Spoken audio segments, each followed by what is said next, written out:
The meeting chamber of the Galactic Council was quiet. Dozens of species sat in their floating seats, eyes fixed on the center of the room.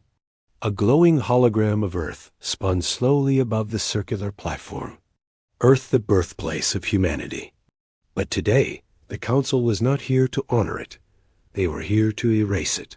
The leader of the Council, a tall, thin creature with glass-like skin, raised one arm. "The final vote has been cast," he announced. Earth is no longer recognized. Member of the Galactic Union, all treaties are void. Effective immediately, humanity is exiled. No one clapped. No one cheered. Some representatives looked nervous. Others smiled slightly, trying to hide their fear. Only one remained still, an old alien ambassador who had once lived among humans. He lowered his head and whispered to himself, "This is a mistake." Across the galaxy, news spread fast. Earth is banned. Humans removed from all systems. All contact with Terran colonies is illegal. Earth's allies were forced to step back. Human colonies were left abandoned, without protection. Supply lines were cut. Human traders were arrested. Embassies were closed. No one dared stand against the Council's decision. The official reason? Human aggression, dangerous evolution, refusal to obey galactic law. But that was only half. The truth. Behind closed doors, the Council feared something deeper. Humanity had grown too fast, too clever, too unpredictable. Their weapons were unmatched. Their AI systems were beyond what most species could understand. And worst of all, humans didn't quit. Even when they lost, they adapted. Even when beaten, they came back stronger. The Council thought, if we banish them now, we avoid a future war. So Earth was cut off. And then nothing. No protests, no resistance, no final messages. Earth went completely silent. For months, probes were sent toward the Sol system. None returned. Curious ships tried to approach. They vanished. It was as if Earth had disappeared into a fog. No signals, no broadcasts. Just a strange, quiet black zone at the edge of the stars. Some believed Earth had collapsed. That humans had turned on each other after exile. That without support, they broke apart. But others, especially the older species, sensed something different. "They're not gone," whispered one merchant captain. "They're watching." 5 years passed, then 10. And slowly, very slowly, things began to change. In the deep outer rims of the galaxy, strange sightings were reported. Entire pirate fleets vanished. Planets known for lawlessness suddenly turned peaceful. A rumor began. Someone is taking control, but no one knows who. In one forgotten system, an old alien mining outpost sent a weak distress call. 3 hours later, every miner was found alive, rescued, but no one saw the rescuers, just the symbol they left. Behind, a dark metal flag, shaped like a star with a ring around it. Some recognized it. Others refused to believe it. It looked like Earth's ancient exploration mark, but changed, upgraded. Sharper. In a Council security center, a young officer whispered to his commander, "This isn't over, is it?" The commander didn't answer. He looked at the recovered flag, then at the growing map of missing ships and silent worlds. "No," he finally said, "it's just beginning." Back on Earth, hidden behind advanced defense fields, the Terran people had never fallen. They had prepared. They had built new cities under the oceans, above the clouds, and deep within the mountains. They had created new weapons, not for war, but for balance. They had not been destroyed. They had evolved. Humanity had used exile as fuel. Cut off from the galaxy, they became something greater, stronger, smarter, united in purpose. They no longer called themselves citizens of Earth. They were now the builders of something new, something powerful, something inevitable, the outer rims. of the galaxy were filled with forgotten worlds, broken stations, and quiet stars. Places the Council didn't care about. Places where law didn't reach.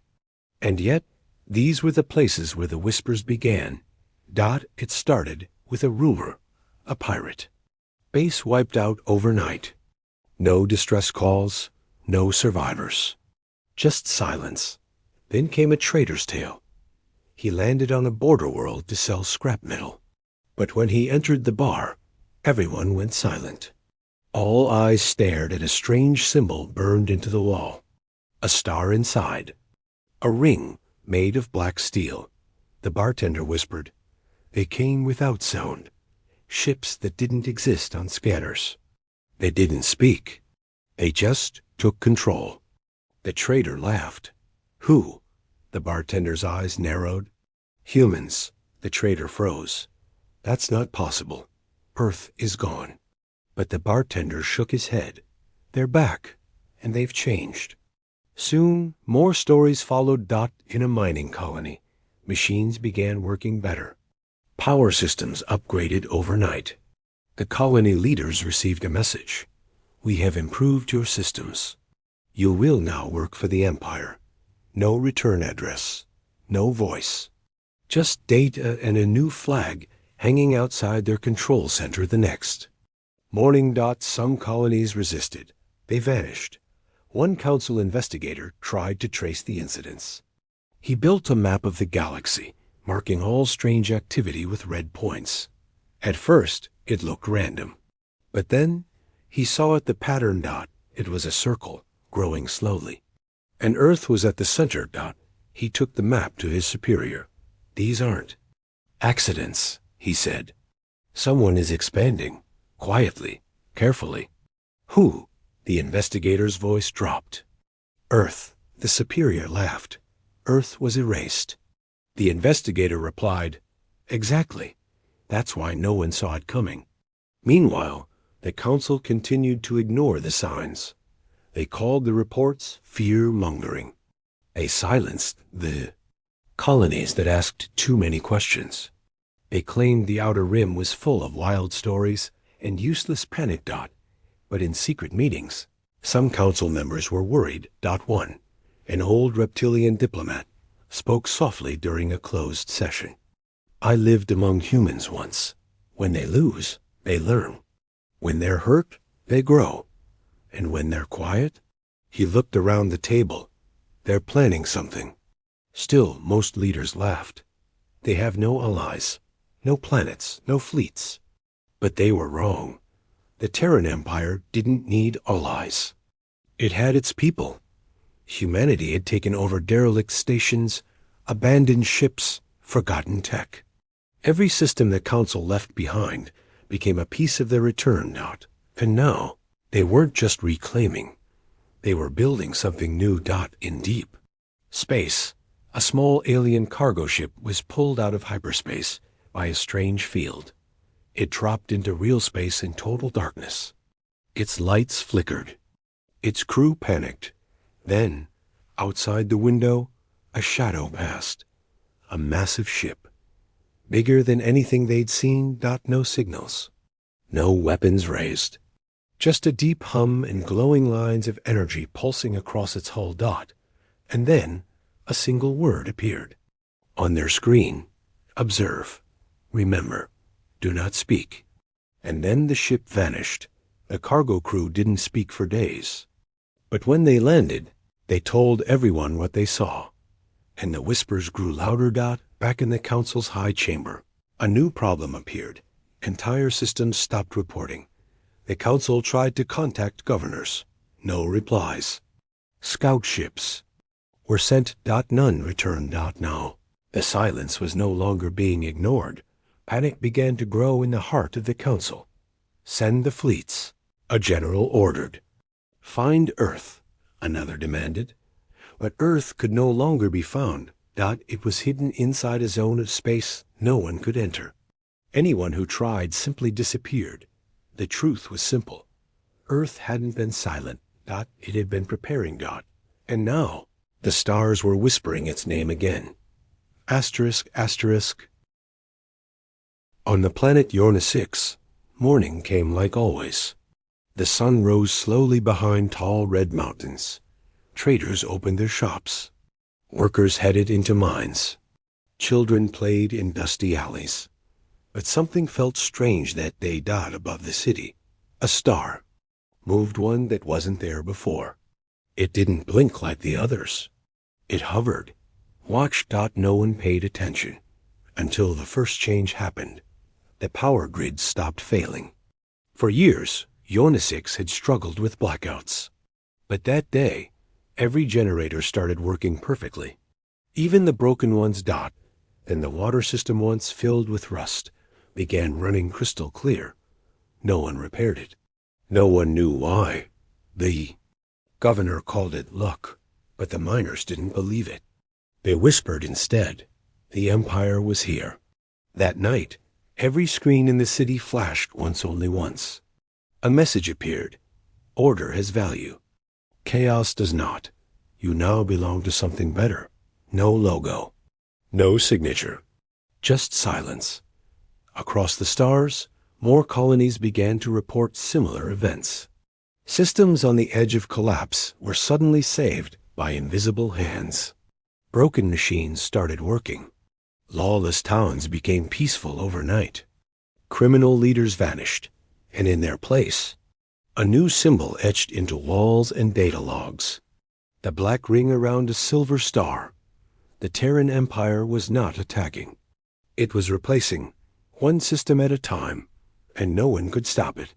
On the planet North Prime, the Council sent a military fleet to investigate the takeover of a research station. The fleet never reached the planet. A single ship returned damaged, flickering. The admiral inside could barely speak. His voice cracked. They didn't fire. They didn't speak. Their ships were ... alive. I saw one move like it was breathing. Did you fight back? A council leader asked. The admiral stared blankly. There was nothing to fight.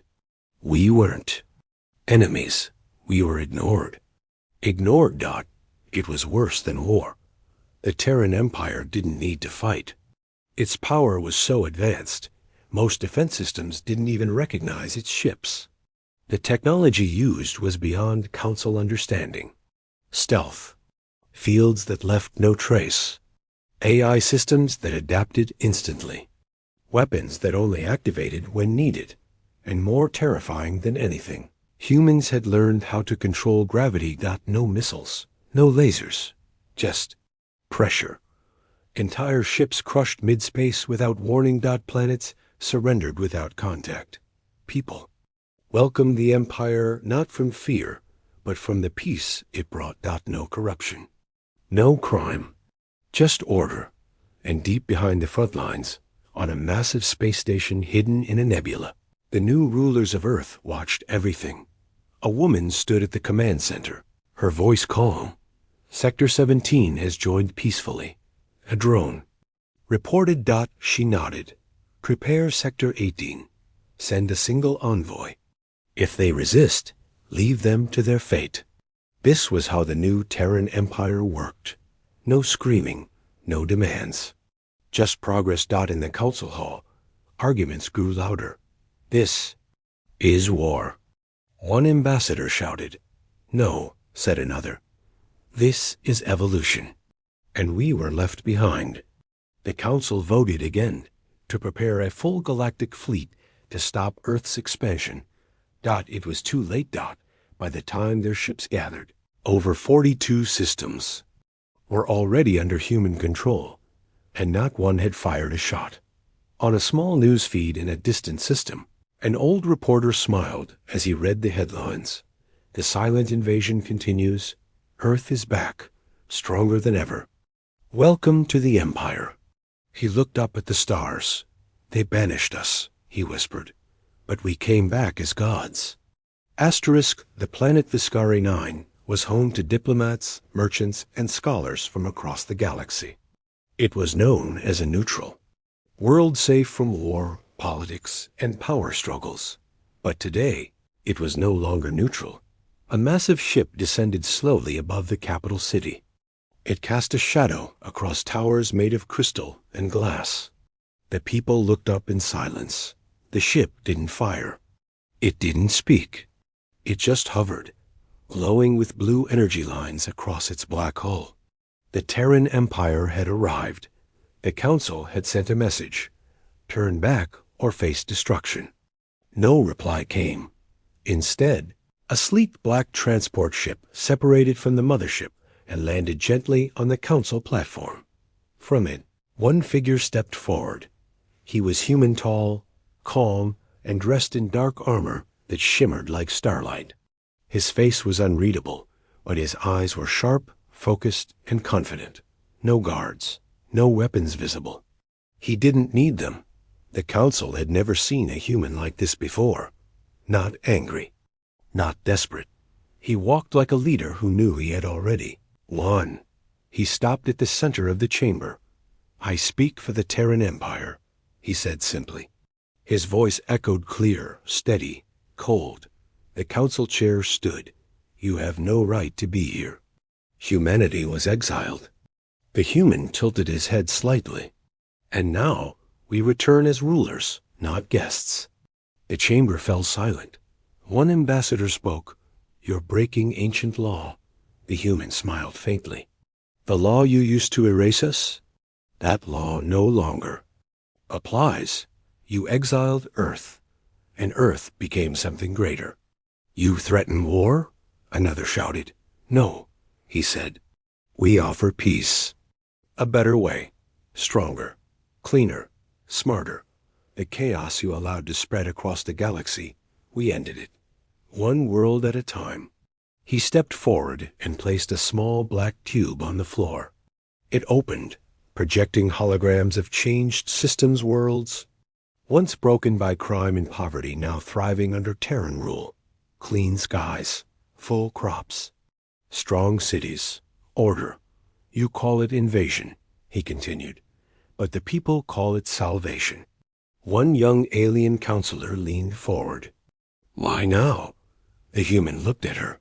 His voice dropped. "Because now we are ready." Back outside, more Terran ships appeared in orbit, surrounding Viscari 9 silently. Not one moved to attack Dot. It wasn't a siege, Dot. It was a show of presence. Council tried to hold its ground. They sent orders to prepare fleets. They demanded reinforcements. But one by one, nearby systems sent back a new message. "We have joined the Terran Empire. We will not return." Entire planetary governors defected. Military leaders changed loyalties without a shot fired. People raised the black and silver banner on their own. The galaxy wasn't being conquered. It was choosing a side. On Viscari 9, the human envoy gave the Council one final warning. "You thought exile would break us. It forged us. You erased Earth. But in doing so, you created an empire." He turned, walked back to his ship, and vanished into the sky. No weapons. No armies needed. Just words. Just truth. And fear. The Council knew now humanity had become something they could no longer control, threaten, or predict. In their attempt to crush Earth, they had built their greatest rival. A rival that didn't shout. It simply arrived and stayed. And across the galaxy, people asked a single question. Is this the end of the Council, or the beginning of something better? The Galactic Council was no longer united. Inside the once proud chamber, chaos had replaced order. Ambassadors yelled over one another. Accusations flew like sparks in a storm. "They are taking our worlds." "No, your worlds surrendered without a fight. Your fleets disappeared. Your governors joined them willingly." Every species blamed the other. The Terran Empire hadn't just grown stronger. It had exposed the weakness hiding inside the Council all along. Fear. A deep, quiet fear that no one wanted to admit. The Council had always relied on its control, on laws, on fear of exile, on slow politics. But the humans didn't ask for permission. They didn't wait for approval. They acted. Now, Over 60 systems had joined the Terran Empire. Some surrendered, others joined willingly. A few were invited, but all were now under the black and silver flag. Even more shocking, former Council military officers were defecting. On one broadcast, a famous alien commander known for leading attacks against Earth centuries ago stood beside a human general. He looked into the camera and said, "I was wrong. They did not return for revenge. They returned to fix what the Council failed to protect." Billions across the stars watched Dot, and they agreed Dot in secret meetings. Many ambassadors begged their leaders to open communication with the Empire, to join before it was too late, but others clung to the past.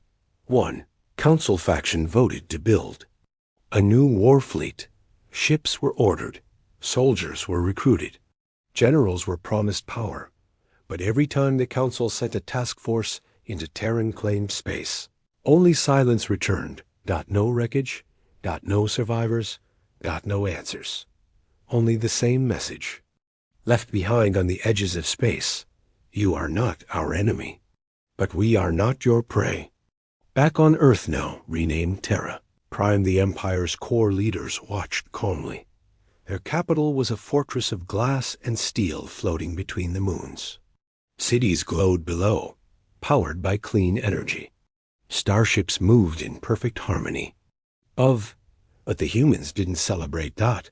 They were not drunk with power. They were focused on balance, on structure, on a future where chaos had no place. Dot in a quiet chamber. One human leader spoke to her advisors. "The Council is breaking itself," she said. "Their fear feeds the fall. We need not destroy them. They're doing it for us." A younger officer nodded. "Shall we prepare for the final step?" She paused, looked at a glowing map. Then she said, "Not yet. Let them offer peace first. We gave them fear. Now we give them a choice." Back in the Council, a final emergency session was called. Only 38 members showed up. Many had vanished. Some had resigned. Others had simply disappeared. The once massive chamber now echoed with emptiness. The Council chair, visibly older, weaker, stood slowly. "We face a truth we cannot deny. Humanity, once exiled, has returned as something greater. They offer peace, structure, and now power." No one interrupted him. "We can continue to fight the rising tide, or we can step aside and drown." A heavy silence followed. Then, slowly, one ambassador stood. "I vote to open talks with the Terran Empire." Then another stood, and another. It was not all of them, but it was enough to begin the collapse. Across the stars, Council banners were lowered. New flags were raised, one world at a time. And in a quiet sector once ruled by pirates in forgotten outposts, a little girl looked up into the sky. She pointed at a sleek black ship moving silently across the clouds. "Mom," she asked, "is that a human ship?" Her mother nodded. "They came back," she said. "Are they scary?" Her mother smiled softly. "No," she said. "They're home now." The galaxy no longer looked the same. The old borders drawn by the Council were broken. Their maps, once symbols of power, were now out of date. Entire regions had been redrawn. Systems once lost in chaos now ran like precise machines. At the center of it all stood a new force. The Terran Empire. No longer a rumor, no longer a whisper in the dark. Now it was the most organized, most advanced, and most feared civilization in known space. And it had not fired a single war of conquest. It had simply filled the void the Council left behind. Across the stars, transmissions changed. Where once there had been warnings and panic, now there were new broadcasts, clean, direct, and strangely calm. "This world has joined the Empire. Your supply routes are now secured under Terran protection. Chaos ends here. You are no longer forgotten." In a remote system near the galactic edge, a meeting took place. The last remaining high officials of the Galactic Council sat at a long metal table, tired, hollow, defeated. In front of him, a hologram glowed. It showed a single word: request for diplomatic contact, Terran Empire. The old council chair stared at it, unmoving. They want peace, someone whispered. No. Another replied. They want acknowledgement. The chair finally spoke. They want the council to kneel. But kneeling was no longer unthinkable, because in every part of the galaxy, the people had already made their choice. Peace followed Earth's ships. Justice followed their rule. Systems that once begged the council for help now sent messages of thanks to the Empire. In one city, a young boy watched as the Terran banner was raised on a tall spire. Soldiers in black armor stood silently, not with guns drawn, but with heads bowed. The boy's father whispered, "They were exiled once, you know." "Who?" the boy asked. "The humans. They were cast out, left to die. Then why are they helping us?" The father smiled faintly. "Because they learned something while they were gone. Power means nothing without purpose. And now their purpose is order." Back on Terra Prime, the human leaders gathered for a final vote. The map of the galaxy glowed above them, over half now shaded in the silver of the Empire. "Are we ready?" One officer asked. The Empress, a woman who had seen exile with her own eyes as a child, stood and nodded. The council ruled through fear. "We rule through strength. But our strength must build, not burn." She looked at the map and whispered, "Begin the restoration." From that moment, ships moved not to conquer, but to repair. Old ruins were rebuilt, lost archives restored, diseases cured. Star systems once abandoned were made livable again. The Terran Empire was not just a return. It was a beginning. On the Council's last official broadcast, a single message appeared across every screen. "You banished Earth. Earth came back as an empire. And now we lead the stars." Billions across the galaxy saw it. Some stood in silence. Some cheered. Some cried. But all understood one truth: humanity had turned exile into evolution. They were no longer just survivors. They were architects of a new future. Asterisk.